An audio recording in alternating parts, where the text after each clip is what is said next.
Hoy vamos a hacer un video un poco filosófico, si les parece. Un poco diferente de otros que he hecho ya en el canal.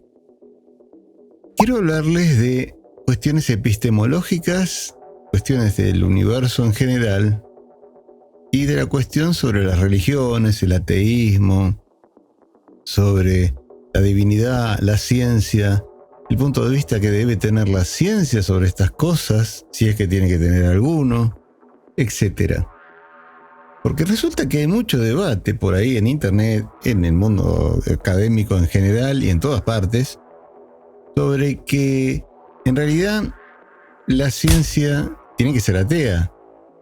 Vamos a ver eso, si es el punto de vista correcto. Vamos a repasar un poco la historia de la ciencia y fijarnos si realmente los científicos más famosos de la historia fueron ateos o no.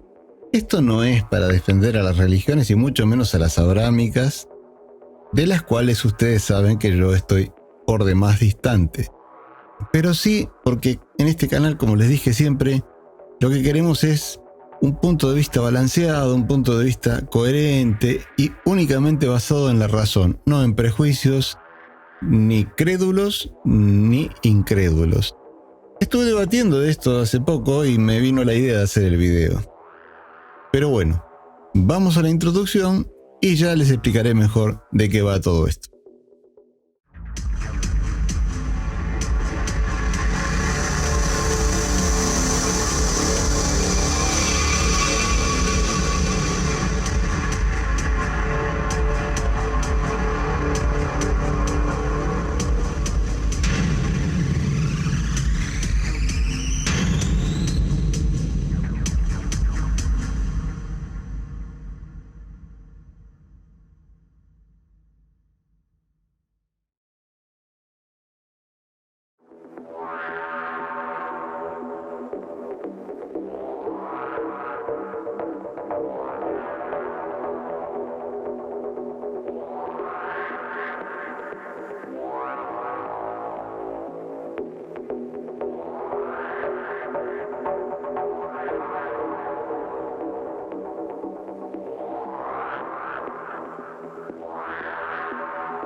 Saludos a todos. Bueno, vamos a ver esto de la relación entre la ciencia, las creencias, de si todavía hay lugar para las religiones en el mundo moderno, de qué punto de vista tiene que tener la ciencia. No me refiero a los científicos, que por supuesto cada científico en particular es antes que nada una persona y por ende va a tener sus propias opiniones, creencias, ideas, etc. También habría que aclarar eso, ¿no? Un científico no siempre todo lo que dice, todo lo que piensa o todo lo que hace está relacionado con la ciencia. Puede tener ideas o concepciones que no dependan de ese pensamiento científico en específico, mientras no sea groseramente contrario, porque entonces ya estaría traicionando su propia filosofía de vida, que es pensar y razonar y analizar el universo según el método científico, ¿no? Pero bueno, la cuestión es ver si es tan cierto, como dicen algunos ateos y algunos otros que no son tan ateos pero más o menos piensan lo mismo, que si es totalmente imposible tener alguna religión, tener alguna creencia espiritual o algo así, y ser un científico o ser un partidario estricto del método científico, porque por ejemplo puede ser una persona que practique o que se dedique o tenga cualquier otra profesión, pero sí respete y aplique el método científico en cuanto a la observación de las cosas. No solo los científicos, esto también es bueno aclararlo, no solo los científicos son los que tienen que aplicar el método científico, el método de la ciencia, las mecánicas que tiene la ciencia para aprender. Por supuesto, bueno, el tema experimental, el tema de la investigación sistemática y rigurosa, tiene más que ver con la ciencia, pero uno puede usar ese mecanismo, esa forma de ver las cosas en todo o en casi todo lo que sea aprender u observar el universo en la vida de todos nosotros, ¿no? Sea lo que sea a lo que nos dediquemos. La primera pregunta, que es la más de fondo, que supongo que todos se harán, o que casi todos ya tendrán una respuesta propia para eso, es la historia de si todavía existe algún lugar para pensar en seres divinos, y conste que como yo soy pagano no hablo de Dios, porque cuando la gente habla de Dios, si Dios existe o no, si la ciencia ha demostrado que Dios no existe, o que siempre se habla de Dios cristiano, como si no hubiese habido o no existiera todavía un montón de otras ideas sobre lo divino. No es lo mismo el Dios de Spinoza que el de Tomás de Aquino, por ejemplo, ¿no? Por decir algo. Pero bueno, a veces se lo confunde. Y aquí surge el primer problema o el primer interrogante importante. Está claro que la ciencia ha limado, ha erosionado montones de concepciones divinas y de mitos y de cosas que hasta hace poco tiempo se creían, porque no estamos hablando de la antigüedad remota, sino que en el siglo XIX todavía, por ejemplo, hasta la mitad del siglo XIX, no se conocía sobre la evolución de las especies. De hecho, a partir de que Darwin publicó El origen de las especies, hubo no sé cuántos años, décadas de debate hasta que eso se afianzó realmente. Muchos consideraban que la teoría de la creación, la creencia en la creación era igual que la teoría de la evolución, que era factible. De hecho, cuando yo fui a la escuela, la verdad que no recuerdo si fue a finales de la escuela primaria o a principios de la secundaria, o para los que vivan en otros países, preparatoria, instituto, como le llamen en cada lugar. A mí me enseñaron que existían varias teorías sobre el origen de la vida. Una era la creación y otra la evolución, como si fuera lo mismo. Ya, esas ridiculeces la ciencia las ha destruido, por suerte. Debemos estar agradecidos a los científicos y a la ciencia en general por el esclarecer, por lo menos en ese aspecto y en tantos otros, ¿no? Que montones de ideas primitivas, obsoletas, se fueron dejando de lado, porque cada vez hay más pruebas, cada vez hay más evidencias de que, por ejemplo, en el caso de la evolución, es una absoluta realidad. Nos pueden faltar pequeños detalles, en el caso de tal o cual especie a lo mejor hay una parte del registro fósil que falta, o tenemos alguna inquietud, algún interrogante que nos quedó todavía sin resolver, pero eso es como todo. Un biógrafo, cuando estudia la vida de una persona que vivió hace mucho, no va a conocer lo que hizo cada día de su vida con precisión. Pero eso no quiere decir que la biografía que esté componiendo no sea válida. Bueno, aquí pasa lo mismo. Pero sin embargo, si bien la ciencia va limando, por ejemplo, el tema del Big Bang, dejó de lado la idea de que la creación fue algo mágico, algo así que lo hizo una deidad. El tema de la evolución de las especies dejó de lado, por ejemplo, el Génesis bíblico. El tema del tamaño del universo dejó de lado que seamos el centro de todo, que hayamos sido creados a imagen y semejanza de Dios o de los dioses o de lo que sea. Y por supuesto, bueno, Copérnico y Galileo dejaron de lado que todas las cosas giren alrededor de la Tierra. Aunque tristemente ahora hay algunos que parece que ponen en duda lo que desde la época ya bastante lejana de Copérnico y Galileo sabemos, que la Tierra es esférica, bueno, que es un esferoide, mejor dicho, porque si no alguien me va a corregir, y que está ahí perdida, es una mota de polvo en el universo, que además que gira alrededor del Sol, tiene órbita alrededor del Sol para ser exactos. Pero bueno, con el tiempo la ciencia fue descubriendo todo eso, fue probando todo eso, y fue acorralando muchos mitos e ideas. Yo siempre les digo, los mitos son importantes, los defiendo. Aquí hay un video, aquí les dejo un video en donde defiendo la importancia de los mitos en la cultura humana, pero eso no quiere decir que puedan reemplazar el conocimiento científico, no son una alternativa al conocimiento científico, sirven para otra cosa. Pero, si bien la ciencia lima montones de cosas de las religiones, va eliminando, va cortando pedacitos y dejando de lado cosas, eso no quiere decir que esté en condiciones de eliminarlo todo, como algunos piensan. Eso no es exacto. Y como yo dije muchas veces en este canal, vamos a denunciar las inexactitudes tanto de los crédulos como de los incrédulos, tanto de las religiones como de las filosofías o formas de pensar ateas. Porque si alguien no está en lo cierto, no importa qué tipo de pensamiento tenga, no está en lo cierto, no es exacto lo que dice. Una de las primeras cosas que quiero aclarar es que la ciencia tiene sus límites, pero hay dos tipos de límites en la ciencia en cuanto a su posibilidad de conocimiento. Hay una suerte de límite que es constantemente trascendido, es decir, por ejemplo, todavía no sabemos a ciencia cierta si no existen microorganismos en Marte, sobre todo fósiles, porque probablemente ya se hayan extinguido, ya que es un planeta muy árido, pero que alguna vez tuvo agua, etcétera, etcétera. Las ondas que manda la NASA a Marte todavía no han llegado a determinar si alguna vez hubo vida, si nunca hubo, si todavía puede quedar algún rastro, o lo que sea. Ese es un tipo de conocimiento que la ciencia no tiene en este momento, pero que va a adquirir dentro de poco. Es decir, es un conocimiento que se puede obtener. Es una ignorancia o un límite que se puede trascender.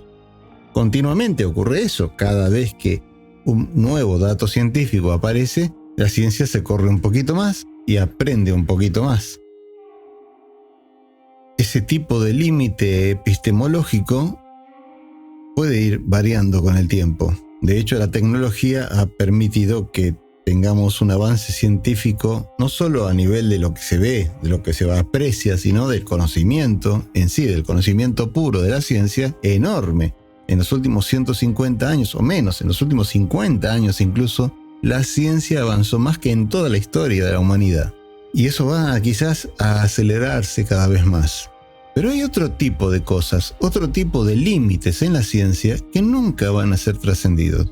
Que no importa si quizá la humanidad viva millones de años más, exista durante millones de años más y llega a conquistar la galaxia y llegue a explorar todo el universo, igual hay cosas que no pueden llegarse a conocer o hacer porque hay límites físicos que no dependen de nuestra tecnología, no dependen de nuestras limitaciones o no, limitaciones físicas o sensoriales, sino que tienen que ver con cosas que la física nunca va a dejar que conozcamos.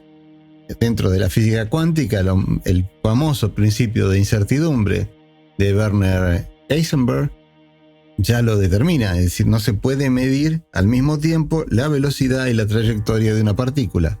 Por ejemplo, eso determina montones de cosas en el universo. Implica montones de cosas, implica que existe el azar en el universo, implica que es muy complicado de abordar y no lo vamos a hacer en este video, pero nos modifica muchas cosas el saber eso. O sea, nos da a entender que solo ese punto, hay otros más, es un límite que no podemos cruzar. Ni hoy, ni dentro de 1.000 millones de años, así sigamos existiendo. Luego, por ejemplo, también están los agujeros negros. Lo que pasa dentro de un agujero negro nunca se va a poder saber. Puede calcularse, los científicos cada vez van a tener una idea más acertada o más cercana de lo que puede pasar, pero observarlo, mandar una sonda o algo así, nunca va a poder ocurrir. Pueden mandar una sonda algún día, pero el agujero negro la va a tragar, la va a aplastar y de ahí no se va a poder obtener ninguna información. Y en otros planos un poco más sutiles también pasa lo mismo. La ciencia puede determinar que no existen cierto tipo de dioses. Es decir, un dios que creó el universo en 6 días, que dijo hagamos al hombre a nuestra imagen y semejanza, que dijo esto y aquello. No, ese no puede existir. Porque el hombre no es a imagen y semejanza de ningún dios, sino consecuencia de la evolución y nos parecemos a homínidos, no a dioses. A homínidos anteriores o incluso a primates anteriores y no a dioses. Y si no, un poco más todavía a los mamíferos en general. Y la vida no apareció porque si era un pase mágico, sino por miles de millones de años de evolución. Y ya les dije, hay un montón de cosas que la ciencia ha podido limar de la ignorancia humana y muchas otras cosas en el futuro van a ocurrir así. Se va a ir perfeccionando el conocimiento científico y va a ir avanzando nuestra idea de cómo son las cosas realmente. Pero hay cosas que la ciencia nunca va a poder verificar. Lugares a donde nunca va a poder llegar.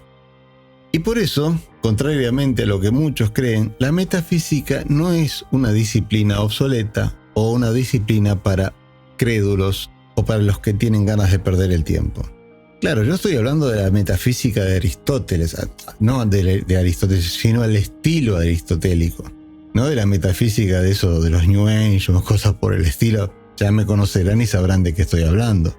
La metafísica es la disciplina de la filosofía que aborda las causas primeras de las cosas, lo que está detrás de lo obvio, de la fenomenología obvia de las cosas. Eso no va a poder dejarse de lado. Pero les voy a referir una especie de historia anecdótica que leí una vez y que les va a venir muy bien para entender lo que digo. Y a mí me va a venir muy bien para ejemplificarlo. Pocos saben que el escritor Ernesto Sábato, nacido aquí en la Argentina, fue primero un científico. De hecho, estaba doctorado en física, si no me equivoco. Creo que tuvo una especie de desgracia personal, algo con su familia, que tenía algo que ver con la ciencia o algo así, no estoy seguro, y por eso se distanció enormemente de todo ese mundo y se dedicó a la literatura y al activismo político y otras cosas, y nunca más abordó el tema. Y de hecho nunca más escribió sobre eso, después de una determinada época de su vida. Pero hay un librito muy chiquito que se llama Uno y el Universo, que si no me equivoco, porque tampoco soy un experto en la biografía de este personaje, no es un autor que me guste, aclaro. He leído El Túnel, sobre héroes y tumbas y todo eso, pero a mí no me llama mucho la atención y tampoco me gustaban mucho sus ideologías políticas. Pero bueno, como sea, era un escritor muy bueno y un tipo muy inteligente. Y cuando era científico escribió un librito que se llamaba Uno y el Universo, creo que es de 1945. Debe haber sido lo primero que escribió en su vida, por lo menos que se haya publicado. Y en donde hay un montón de cositas sobre la ciencia, la epistemología, cómo debería ser entendido todo el universo de lo científico, de la observación de los fenómenos del universo, etc. Parece una especie como de apuntes reflexivos más que un libro, porque es muy inconexo, ¿no? Pero es muy interesante. Yo recuerdo haberlo leído en mis 20 y tantos, o sea, hace mucho. Y luego ya nunca más lo vi, y hasta hace poco que creo que conseguí el PDF, porque no sé si se consigue el libro por allí. Si tienen suerte, por ahí sí, pero yo no lo he vuelto a ver. Pero el caso es que hay una partecita en donde pone un ejemplo sobre los límites de la ciencia. Está muy buena esa parte. Creo que es más o menos por la mitad del libro, si lo quieren conseguir y leer. Resulta que contaba, a modo de historia ficticia, a modo de ejemplo de lo que quería decir, que una vez un ictiólogo se puso a buscar información sobre los peces de un lago que había allí en el lugar. Para ello tenía dos herramientas. Una red de pesca que tenía los cuadrados de 5 centímetros, creo, o 10 centímetros, vamos a poner que sean 5, no recuerdo ahora de tamaño. Tenía una regla y elementos para anotar y formular sus conclusiones. Bueno, estuvo mucho tiempo así, trabajando en eso, y mientras tanto había dos sujetos que lo observaban desde lejos. Cuando terminó, formuló dos reglas, dos leyes, digamos, sobre los peces. Que no existían peces más pequeños que 5 centímetros, recuerden que no estoy seguro si eran 5 o 10, pero vamos a poner que eran 5, y que todos los peces tienen agallas. Cuando se acercaron estos sujetos a conversar con el ictiólogo, a ver qué había descubierto, bueno, el tipo les formuló todo esto, y uno le dijo, no es exacto lo que usted dice. Primero que nada, usted no va a recibir nunca, no va a obtener nunca peces de menos de 5 centímetros, porque la red tiene ese tamaño. Los peces de 3 centímetros se van por el agujero, no quedan atrapados. Entonces, usted no puede decir que no existen peces de menos de 5 centímetros. Sencillamente, usted no está en condiciones de atraparlo. Bueno, el científico le dice, lo que dicen muchos científicos a veces, y a veces un poquito equivocadamente, a mí no me interesan los peces de menos de 5 centímetros. Para mí son peces metafísicos, son peces que no pertenecen al mundo de la realidad, porque yo no los puedo observar, ni los voy a poder observar nunca con mi red, que es mi instrumento de trabajo, que tiene 5 centímetros cada lado de esos cuadrados, ¿no? Y entonces quedó así como que el sujeto Era una especie de metafísico que despreciaba la ciencia porque la ciencia tenía sus limitaciones y el científico despreciaba al metafísico porque no le gustaba que pretendiera buscar conocimientos por fuera del científico. Pero el otro sujeto que estaba escuchando atentamente la conversación dijo otras cosas. Le dijo al científico, no, usted tiene razón, porque la ciencia necesariamente tiene que ocuparse de lo que sus límites epistemológicos le determinan. Es absolutamente vano que un científico vaya a buscar explicaciones o vaya a tratar de investigar cosas que nunca va a poder abarcar. Por ejemplo, ¿existen otros universos?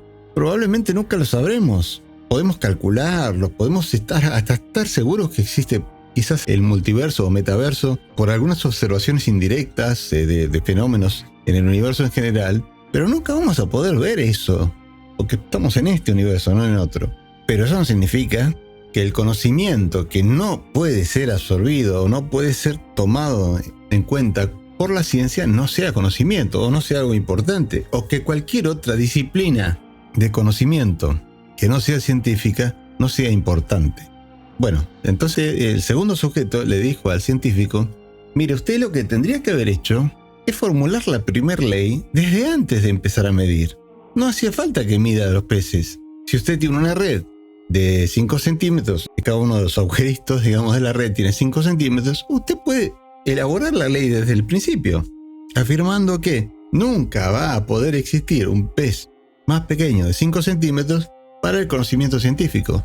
Para el mundo de la física, los peces más chiquitos son metafísicos porque la red no los puede atrapar. Y en cuanto a la segunda ley, ojo que se puede equivocar, porque es una generalización. Es como calculo yo que en todo el mundo se ha enseñado eso, aquel silogismo que nos enseñaban en la escuela. Todos los hombres son mortales, Sócrates era un hombre, por ende Sócrates era mortal. Eso, a pesar de que es absolutamente cierto y absolutamente lógico, en realidad es una generalización. Porque uno no puede estar seguro de que a través de quizás miles de millones de años de que haya seres humanos, quién sabe hasta cuándo vamos a durar, un día un ser humano no mute, no le pase algo y se convierta en inmortal, como los Highlanders de las películas o algo así. Por supuesto es una fantasía lo que estoy diciendo, pero una ley que diga eso no puede existir. Es una generalización aceptable por el hecho de que las estadísticas muestran que los seres humanos nos morimos casi indefectiblemente, o sea, es tendiendo a cero la posibilidad de que alguien no muera. No es cero, pero es tan ínfima, tan insignificante, que no se toma en cuenta, obviamente. A los fines prácticos, todos nos morimos. Pero esto de que todos los peces tienen agallas, cosa que es cierto, sí, es una generalización. Ojo, no se va a convertir nunca en una ley del universo. Hay cosas que la ciencia conoce, sabe, porque ha hecho tanta investigación y ha recabado tanto dato estadístico que puede afirmarlo, casi con seguridad, de que las cosas son así, de esa manera. Y que como nunca encontraron una evidencia en contrario, un caso que no se correspondiera con eso, se puede decir que todos los peces tienen agallas, que todos los árboles tienen hojas y un tronco, y etcétera, etcétera. Esas cosas que se conocen por observación, por estadística y generalización, son conocimientos y son aceptables, pero no son leyes. Entonces la ciencia a veces no está en condiciones de decir esto es absolutamente imposible. Lo que puede decir que es altísimamente improbable que suceda. Este es otro límite, otro tipo de límite de la ciencia, ¿no? Pero sobre todo me interesaba el primero, el asunto de que hay cosas que la ciencia no va a poder abordar y que está bien que determine y que diga esto no es parte del mundo de la física porque nosotros no lo podemos medir, no lo podemos observar y en algunos casos no es por la red de pesca como el sujeto que algún día eventualmente se podría conseguir una red de pesca con agujeros más chicos y llegar a ver peces de 3 centímetros, de 2 centímetros o de 1 centímetro. No, hay casos como el principio de incertidumbre de la física cuántica que determinan que hay cierto tipo de datos y cierto tipo de cosas que nunca vamos a saber, que nunca vamos a poder medir. Ahora que conocemos todo esto, podemos darnos una idea más cabal, más específica de qué cosas la ciencia puede conocer y qué no, pero también de qué cosas tiene que aceptar que son de otro ámbito, no del suyo. Y hay que acostumbrarse. Yo soy parte de los que piensan que el método científico es fundamental, es el único verdadero método para saber cómo funciona la realidad, y es el único método para saber cómo funciona la realidad, pero no es el único conocimiento válido de las cosas. Hay más conocimiento, hay más cosas fuera del método científico y de su saber, de lo que pueda aprender. Bueno, esta historia que conté, entre otras cosas, nos refiere que no todo el conocimiento puede ser abordado por la ciencia, que no toda pregunta puede ser respondida por la ciencia, que hay otras disciplinas del conocimiento que tienen algo que decir. Y además, hay una cuestión sobre lo que son pseudociencias o lo que son cosas que no son científicas y a veces son subestimadas, por eso que después voy a abordar más adelante en el video. Yo soy, aclaro, enemigo jurado de las pseudociencias, pero muchas veces se califica de pseudociencia a alguna disciplina por no ser estrictamente posible que utilice el método científico, el método experimental, y en realidad no es que sea pseudociencia, hay cosas que no son ciencia, pero son disciplinas del conocimiento de todos modos, o disciplinas del razonamiento a veces, de todos modos. Uno de los límites epistemológicos de la ciencia lo demarca clarísimamente Karl Popper cuando estableció la teoría de la falsabilidad, afirmando que no puede ser un conocimiento científico, es decir, no es parte de lo que la ciencia tiene que ocupar, de lo que tiene que investigar, aquello que no pueda ser demostrado como falso. Si yo digo que en un planeta, en alguna parte del universo, pero no sé ni dónde, viven elefantes azules que toman el té todos los días, eso nadie lo va a poder comprobar jamás. Es imposible. Entonces, eso no es falsable. Y como no es falsable, no es parte del mundo de la ciencia, no es parte de lo que la ciencia tiene que abordar. Por supuesto, en la mayoría de los casos, esas cosas son fantasías o estupideces. Pero no siempre. No siempre. Hay cosas en el universo o cosas en la vida humana que nunca van a ser factibles de falsar o no falsar, porque bueno, también está la posibilidad de que se confirmen como ciertas, obviamente, no que se demuestren como falsas, sino que la falsación implica que tú tengas la posibilidad de demostrar que sea falso o confirmar que sea verdadero, obvio. Pero bueno, hay veces que no es posible ni va a ser posible, y no por eso ese conocimiento, esa disciplina, esa cuestión es criticable. Ese es el punto que quiero aclarar en este video, principalmente ese. Claro, hoy en día nos vemos rodeados de tanta tontería, de tanta estupidez, de tanta gente afiebrada con ideas trasnochadas, peregrinas, que nos vemos tentados a calificar a todo eso y a muchas otras cosas más de pseudociencias, de conspiraciones y cosas raras. Pero entre medio de todo eso hay alguna que otra cosa que no debería ser catalogada como tal.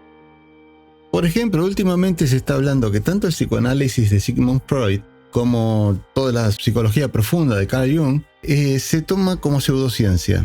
Claro, es cierto. Sigmund Freud se apresuró demasiado a formular muchas de las cosas que dijo, que estableció, que planteó, basándose en pocos casos, experimentando muy poco quizás, y Jung quizás fue más lejos todavía, metiéndose en el mundo espiritual, etcétera, etcétera. Pero no es pseudociencia lo que ellos hicieron. Primero, porque trataron sinceramente de avanzar en el conocimiento de las cosas físicas, bueno, porque aunque sea de la psicología, es una parte del mundo de los humanos, no es algo metafísico. La psicología está en la cabeza de los seres humanos y tiene que ver con nuestra conducta. Pero claro, no es una ciencia experimental. No se puede meter en un laboratorio a una persona y diseccionarla para ver cómo le funciona su mente. Su cerebro sí, pero su mente es algo más complejo, es algo más evanescente. Entonces la psicología no puede ser tan experimental y tan acorde con Popper como la física o la astronomía. No, eso no es tan fácil. Por supuesto, yo estoy totalmente de acuerdo que hay muchísimas cosas que dijo Freud que ya no sirven, que ya han sido demostradas como falsas o como obsoletas, y quizás más todavía de Jung, aunque a mí me gusta mucho algunas cosas que dijo Carl Jung. Pero el caso es que eso no era pseudociencia. Eran unos tipos que vivieron en una época que todavía estaba muy limitada en la tecnología, en la observación y hasta en las cuestiones médicas, y por eso llevaron a cabo algunas teorías un poco alocadas. Pero esto es como decir que los egiptólogos del siglo XIX no eran egiptólogos. ¿Por qué? Porque conocían mucho menos y tenían mucha menos disciplina que los modernos. Los egiptólogos del siglo XIX a veces usaban dinamita. Hoy día si una persona con 200 títulos académicos va a Egipto y usa dinamita para abrir una tumba, muere en el lugar, lo matan no solo los otros científicos, sino los habitantes de la zona por el valor que se le da a las antigüedades egipcias en nuestro tiempo. Pero en el siglo XIX era normal. Si no me creen, vayan a ver las pirámides que hay en Nubia, que son chiquititas, pero son muy lindas, son unas así muy puntudas, un ángulo muy agudo. Ninguna tiene cabeza, ninguna tiene vértice, porque fueron todas voladas, hechas picadillo para ver si había oro dentro. Y lo hizo un egiptólogo, ¿eh? No era era un saqueador de tumbas, obviamente, pero no era un tipo considerado un delincuente. Las cosas van cambiando. Entonces no es tan así como que todo es ciencia o pseudociencia. Lo que no es ciencia no tiene derecho, para nada, a ser considerado en igualdad de condiciones con la ciencia, porque la ciencia siempre tiene la última palabra sobre algo que es cognoscible por ella. Esto es muy importante también saberlo desde el otro lado de la moneda, ¿no? Si la ciencia determina que existe la evolución, la creación quedó obsoleta. Listo, ya está. No pierdan más tiempo con la creación. Los locos estos que andan con el diseño inteligente, los que quieren buscarle la vuelta para meter al Dios de la Biblia en algún rinconcito ahí de todas las teorías modernas de la biología, de la astronomía, de la cosmología, de lo que sea, no pierdan el tiempo, porque la concepción moderna que tiene, el paradigma moderno, el modelo moderno de la biología y de la cosmología, dejó fuera al Dios abrahámico. Pero eso no quiere decir que en otras cosas no sea lícito pensar que hay algo que no abarca la ciencia. La ciencia tiene la última palabra sobre las cosas que puede manejar. Por ejemplo, en rigor, la ciencia no puede demostrar que no existe lo divino. Primero porque nadie puede demostrar que algo no existe. Está a cargo de el que afirma que algo existe el demostrarlo, porque si no sería muy difícil. Esto nos lleva a otra cosa más todavía. No todo lo no científico es incompatible con lo científico. Esto es algo que hay que entender y quizás sea lo más importante de todo aquí en la temática del video de hoy. Cualquier cosa, como dije, cualquier cosa que la ciencia pueda demostrar es ya algo que no tiene más debate. Formuló la teoría de la gravitación universal. Isaac Newton lo hizo hace rato, ya hace varios siglos. Se terminó.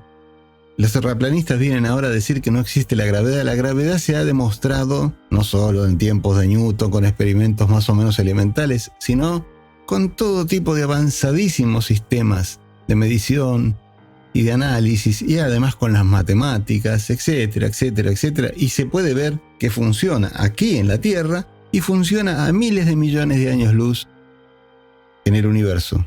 El telescopio Hubble, el Kepler y otros ven a miles de millones de años luz y ven que la gravedad funciona allí también. Pero eso es sobre lo que sí puede demostrar la ciencia.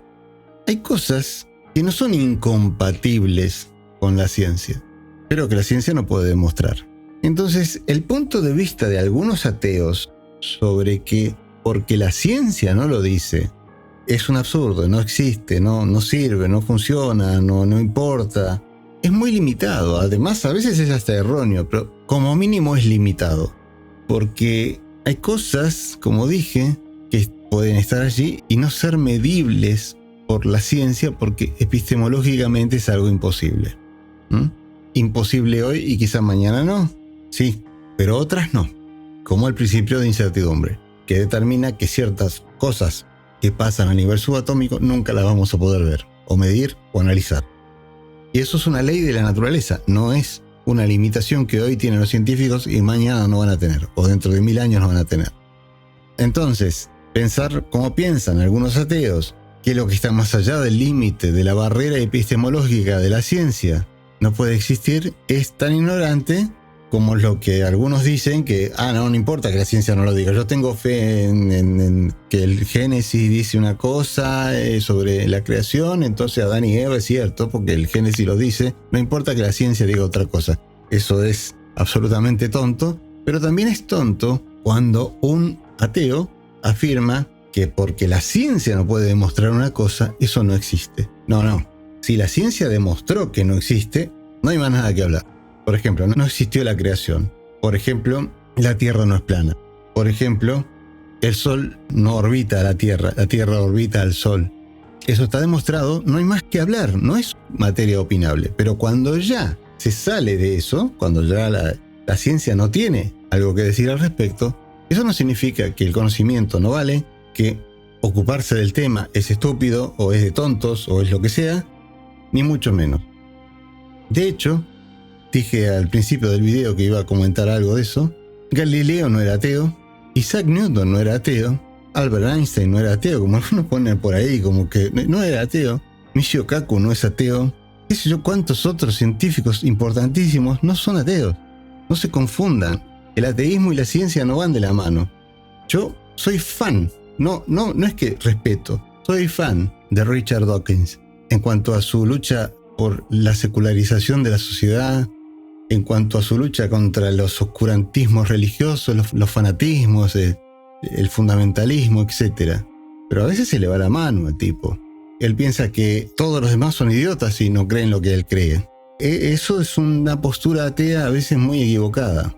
Por supuesto que es un tonto, por no decir algo más grosero porque estamos en YouTube, aquel que niega el conocimiento científico ya establecido. Esa persona es un ignorante.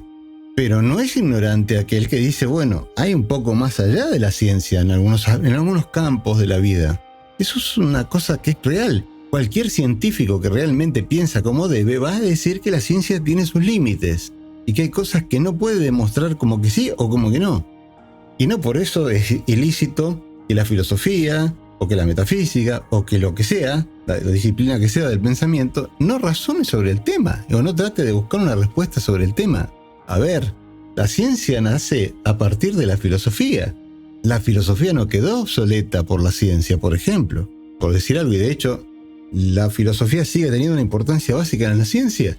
Como dije, Karl Popper trabajó sobre cómo tienen que ser los límites de la experimentación y del conocimiento científico, cómo pueden establecerse los límites, y así otros. Entonces, no nos entendamos mal sin necesidad, porque con un poco de criterio, de buen criterio, todo puede quedar claro. No estoy diciendo que los desquiciados que creen cosas raras puedan tener razón o que tengan derecho a opinar. Bueno, derecho a opinar tenemos todos, pero que tengan derecho a ser atendidos en su opinión. Pero no quiere decir tampoco que el único conocimiento que importe sea el que puede demostrar la ciencia. La misma ciencia, como dije, cualquier científico destacado y serio va a decir que la ciencia tiene sus límites. Y algunos se interesan por otras cosas más allá de la ciencia. Ahora, volviendo a esto de las pseudociencias, que quiero aclarar muy bien, para que no vaya a haber algún hater por ahí que me ponga, ¿cómo? ¿Ahora te has vuelto pseudocientífico? No. Lo que yo no quiero es que se llame pseudociencia a cosas que no merecen ese calificativo. Pseudociencia es aquella cosa que pretende ser científica y no aplica el método científico. Pseudociencia es aquella cosa que toma cositas así de acá y de allá de disciplinas científicas y después interpreta cualquier cosa, que sea la ufología, las medicinas alternativas, las cosas raras que hay hoy día en la New Age, que son simplemente así como espejitos de colores, ¿no? Se toma un poquito de acá, un poquito de allá y se arma un... Eso sí es pseudociencia y a veces son peligrosos. Y a veces llevan a la gente hasta la muerte, inclusive porque por ahí los distraen, a una persona enferma, la distraen de una terapia real, médica, comprobada, y la llevan a una tontería que vaya a saber qué, y esa persona termina muriéndose porque perdió el tiempo, perdió sus recursos, el dinero, lo que sea, que podía haber usado para curarse de una manera científica, de una manera médica, en otra cosa. Bueno, eso sí, también están las pseudociencias así tipo... las pseudociencias magufas, como dije, la ufología, la criptozoología, que estudia supuestos animales que nadie vio nunca en realidad. O sea, se dice que se vieron, pero nunca apareció ninguna evidencia a favor de eso, y sin embargo siguen estudiándolo y siguen dando vueltas sobre el asunto. No, sería mucho más aceptable, por ejemplo, en el caso de esto de la criptozoología, que digan, es una cuestión religiosa. Yo creo en Nessie, el monstruo del lago Ness, porque tuve una visión, no sé, se me aparecen sueños. Es una cuestión del mundo espiritual de esa persona, entonces. Pero no, los tipos dicen que abajo, en el agua, en la profundidad del lago, existe un bicho, un animal real, y cosa que no puede ser. No voy a explicar por qué no puede ser. Otro día quizá hablemos de bichos raros, de los mitos modernos sobre bichos raros. Pero bueno, el caso es que quiero decir, no se trata de algo metafísico, o no se trata de algo espiritual, se trata de algo que dicen que está ahí y no está. Eso es pseudociencia. Porque los científicos han demostrado que en ese lago lo más grande que puede haber es un esturión, que es un pez de considerable tamaño, pero nada más, porque no hay suficiente alimento. Es un lago frío, un lago oscuro que tiene pocas algas, es un lago glacial. Es un hueco que formó hielo y después se llenó de agua al derretirse. Final de la última glaciación. Y bueno, ahí no puede haber nada que tenga más de unos miles de años de antigüedad en cuanto a la evolución. Es fácil, la ciencia ya ha demostrado todo, y además, por si fuera poco, han habido un montón de tipos que han sondeado y vuelto a sondear el lago. Eso es pseudociencia. La cuestión de los ovnis, en cuanto a que son naves extraterrestres, porque por supuesto, creo que ya lo dije un día, aquella en un video, que ovnis vemos todos eventualmente, porque cualquier cosa que hay en el cielo y que uno no sabe qué es un objeto volador no identificado, pero no una nave extraterrestre. El plantear que todas esas cosas son naves extraterrestres es pseudociencia, porque hace ya como 60 o 70 años que se viene investigando y nunca se encontró nada. Entonces afirmar que ahí hay algo es pseudociencia. Es valerse de mecanismos de la ciencia para engañar a otros o para hacerse famoso o lo que sea. Pero no todo es así. Lo que no pretende ser científico, o sea, si yo afirmo algo filosófico, si yo afirmo algo teológico, si yo afirmo algo, no sé, qué sé yo, del tipo que sea, pero que no sea científico, que yo no pretenda decir que es una verdad científica, no es pseudociencia. Pseudociencia es cuando yo tomo un poquito de acá, un poquito de allá, de la ciencia, la gravedad, la relatividad, no sé, un poquito de la cuántica, y me armo una teoría rara que no existe en el mundo científico, pero que le llama la atención a la gente neófita que me cree por ahí porque le gustó la idea, pero eso es una pseudociencia también.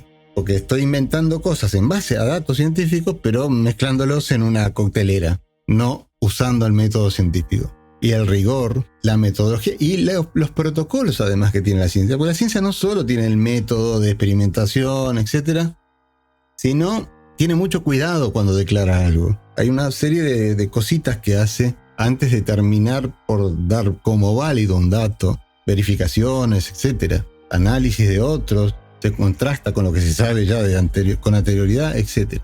Pero siempre y cuando se hable de algo que sea del ámbito de la ciencia. Si no es del ámbito de la ciencia, no puede ser pseudociencia.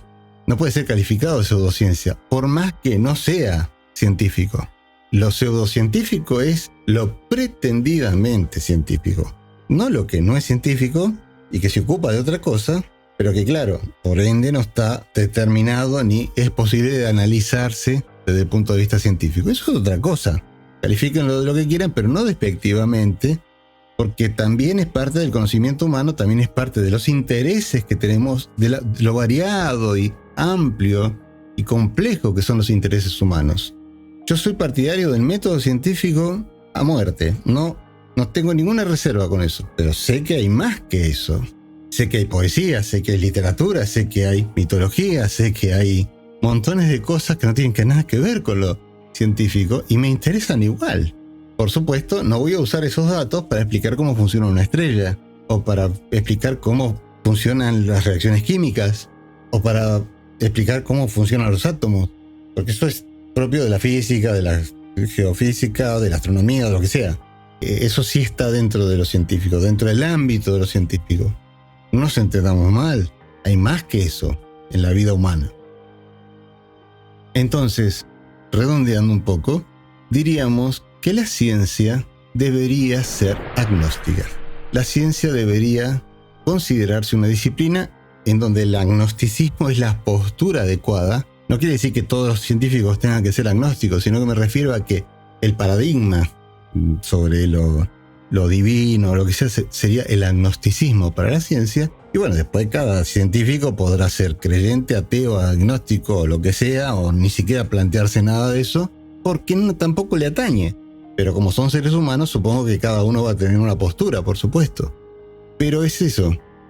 Las religiones bien llevadas, por supuesto, no la de los fundamentalistas fanáticos, sobre todo los abrámicos, que son los más revoltosos en ese sentido, sino las religiones bien llevadas no se contradicen con la ciencia, se ocupan de otra cosa, y viceversa. Los científicos pueden ser ateos, la gente no científica puede ser atea, los científicos pueden tener una religión, la gente que no tiene que ver con la ciencia puede tener una religión. Pero en realidad, la ciencia es agnóstica. No sabe qué significa ser agnóstico. ¿Qué es el agnosticismo? Es el aceptar la imposibilidad de definir si existe o no lo divino, si existe o no lo espiritual, si existe o no una trascendencia más allá de la muerte, un montón de cosas. Se puede aplicar a todos esos niveles de consideración sobre lo que está más allá de lo físico, ¿no? de lo evidente. Esa es la postura correcta. No que seamos todos así, pero si vamos a cómo debería ser la ciencia, debería ser eso. Creo que lo es en realidad. Lo que pasa es que hay muchos que se van un poquito, así como los que están fuera de la ciencia, a veces cometen travesuras y empiezan a decir que la Tierra es plana o que no sé qué más. También hay algunos científicos que exageran un poco, como dije, como Richard Dawkins, que para mí es un ídolo porque tiene teorías muy interesantes, como la de los memes, no de los memes de Facebook, sino algún día hablaremos de los memes culturales. Pero no siempre tiene razón. Y además una cosa que deberían hacer los ateos, me atrevo a darles un pequeño consejo, es no tener ídolos. Muchas veces veo memes en Facebook, hechos por ateos, por estos grupitos de ateos que hay, y que parecen cosas religiosas, ¿no? Idealizan tanto algunas figuras de la ciencia, que son pequeños, son tipos que yo admiro muchísimo, como Stephen Hawking, Albert Einstein o Carl Sagan. Yo Carl Sagan lo amo porque cuando se publicó, se presentó Cosmos por primera vez, yo primero vi la serie y después leí el libro. Cuando se presentó Cosmos por primera vez, tendría 17 años, algo así, o 16 años. Se me había interesado, yo leía sobre cosas científicas, pero como él presentó la ciencia, la historia de la ciencia en Cosmos, a mí me hizo... Creo que hasta lloré de emoción en algunas partes, porque me pareció una maravilla. O sea, que Carl Sagan para mí es un mentor, pero eso no significa que lo idolatre. O sea, que saque el ídolo religioso y ponga al científico, como hacen muchos, o como hacen algunos en la política. Una vez me contaban que cuando se dio la Revolución Cubana, una familia que había sido muy devota del cristianismo, que tenía ahí cuadros de la Virgen, de Jesús, de no sé qué, tuvo que sacar esos cuadros porque la revolución era atea y lo prohibía. Y con el tiempo, al final, terminó poniendo ahí mismo cuadros de Che Guevara, de Castro, de Lenin, de Marx, o algo así, y que eran así como que tenían la misma reverencia. Porque también hay algunas ideologías políticas que son ateas, pero tienen ese tipo de reverencia por sus ídolos políticos. Entonces dejémonos de tonterías. Lo ideal, lo genial sería no tener más ídolos, no tener más... Si no, uno no quiere tener dioses de verdad, dioses de los dioses mitológicos, de los dioses en serio, de los dioses que son dioses, aunque sean parte de la mitología, quiero decir, no que sean reales, sino que son planteados como dioses de verdad. Tampoco inventen dioses ni en los cómics, ni en la literatura, ni en la... Tulu no es un dios. Qué sé yo, Goku no es un dios. Bueno, tampoco es un dios Richard Dawkins o Stephen Hawking, ni tampoco el Che Guevara o Lenin. Vamos a poner las cosas como son. Si se van a limpiar la mente de todo eso, limpiarla en serio. Es un pequeño consejo que le doy a algunos ateos que juguetean con estas cosas y a veces se vuelven tan fanáticos de estos personajes como los fundamentalistas de sus deidades o de sus salvadores o gurúes o profetas. Bueno, concluyendo, la ciencia tiene límites epistemológicos de dos tipos. Los temporales, los que por ahora es así, tenemos aparatos de medición que llegan hasta aquí y no más allá, entonces podemos medir hasta ahí, y tiene límites epistemológicos que van a ser para siempre. Como por ejemplo el principio de incertidumbre, lo que hay adentro de un agujero negro, qué pasó antes del Big Bang. Son cosas que no se van a poder abordar nunca, porque están más allá de las posibilidades físicas de análisis. Entonces hay que tener presente eso. La ciencia tiene sus límites, que no son los límites que dicen los pastores o los curas, ojo, cuando dicen, no, porque no se trata de eso. Porque nadie va a poder volver a poner en duda que existe la evolución, nadie va a poder volver a poner en duda que existe que la Tierra es esférica o esferoidal, ni que gira alrededor del Sol, como decía Copérnico y Galileo, que la gravedad existe, como demostró, no solo decía, sino que demostró Isaac Newton, y ya está súper demostrado además, etcétera, etcétera, etcétera. La relatividad, la mecánica cuántica, las leyes de la termodinámica, son cosas absolutas que no se pueden discutir. Se pueden analizar, pero no discutir. Pero tienen sus límites. Hay cosas que nunca se van a saber. Y como hay cosas que nunca se van a saber por métodos científicos, es lícito que los seres humanos nos preguntemos sobre eso. De todos modos, qué aburrida sería la vida si solamente se pudiera preguntar o analizar o pensar o imaginar sobre lo que tenemos respuesta, sobre lo que ya sabemos que vamos a poder tener una respuesta. ¿Y lo demás qué? Porque no vamos a tener una respuesta física y fehaciente, no lo tenemos que ni pensar. No es el caso. Recuerden también, si van a ser ateos, no creen ídolos de otro tipo. Sean ateos en serio. Ni políticos, ni científicos, ni comunicacionales, porque a veces hasta son personajes de la divulgación, pero quizá ni científicos en serio son. Como Randy, el coso que era un mago y que se dedicó a ser un escéptico. Y yo la verdad no lo respeto por eso, porque no es como Carl Sagan o Richard Dawkins o qué sé yo, un montón de estos científicos que andan por ahí derribando tonterías, pero que son tipos que han tenido una trayectoria académica impresionante. Hay algunos que son como haters, diríamos así, puramente, y nada más. Y aunque tengan razón en muchas cosas que dicen, porque tienen razón, porque yo veo que tienen razón, a mí no me gustan porque son eso, son haters.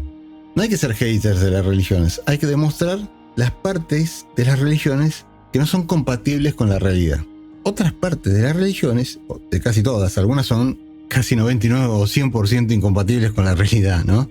Pero algunas religiones, por ejemplo el budismo, por ejemplo, para no nombrar el paganismo, que es lo que yo profeso, por ejemplo el budismo, mucho del budismo es filosofía y no plantea cosas incompatibles con la ciencia. Está bien, sí, creen en la reencarnación y en alguna cosa que sí es medio como complicado de demostrar o un poco antagónico con lo que sabemos del mundo, pero de todos modos, la mayor parte del resto de lo que ellos hacen o piensan no es incompatible.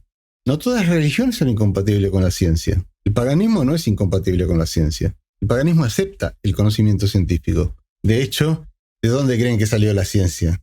De la Grecia clásica, ¿verdad? ¿La Grecia clásica qué era? ¿Atea? ¿No?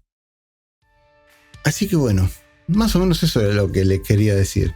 Este es uno de esos videos que de vez en cuando publico o voy a publicar, en donde quiero plantear que el pensamiento correcto no es tan simple como decir, yo apoyo el método científico y listo. Sí, bueno, está bien. Pero a veces el método científico no aplica, entonces tienes que ir más allá y aplicar, sí, la razón, la lógica, el buen entendimiento, pero en otras cosas. Y que esas otras cosas no son tonterías, porque tu científico favorito no las diga. O incluso porque tu científico favorito diga que no son verdad. Primero lo tiene que demostrar. Y si no puede demostrarlo, quizás tengas que cuestionar si ese científico siempre tiene la razón, que nadie tiene la razón siempre, y que a lo mejor está diciendo algo que no es parte de la ciencia, sino parte de su mera opinión o de su mera creencia. Porque tenemos que aprender también que incluso los científicos más rigurosos tienen creencias y tienen opiniones no sacadas de la ciencia, sino de la galera o de su propia imaginación. El otro día, no recuerdo si eso en un video que ya publiqué o no, pero que lo tengo grabado, comentaba que Isaac Newton escribió un montón sobre alquimia y un montón sobre códigos de la Biblia y cosas raras así. Isaac Newton, el científico más importante de la historia. No todo lo que los científicos hacen es ciencia. Bueno, nada más. Espero que esto les sirva para pensar mejor, para enfocarse mejor. No pretendo convencer a nadie de nada con este video. Sencillamente darles algunos tips y dejarlos pensando para que a lo mejor puedan ajustar, tunear mejor la forma en que tienen de entender tanto la ciencia como las demás disciplinas del conocimiento. Bueno, nada más. Esto es todo por hoy. Espero que les haya gustado el video. Espero que no les haya sido demasiado pesado por ser medio así filosófico y medio teórico. Espero que les sea de utilidad. Y bueno, será hasta la próxima. Compartan, den me gusta si les gusta el video, por favor. Suscríbanse si no lo han hecho. Necesitamos crecer, no se olviden. Y será hasta la próxima. Saludos y bendiciones a todos. Nos vemos.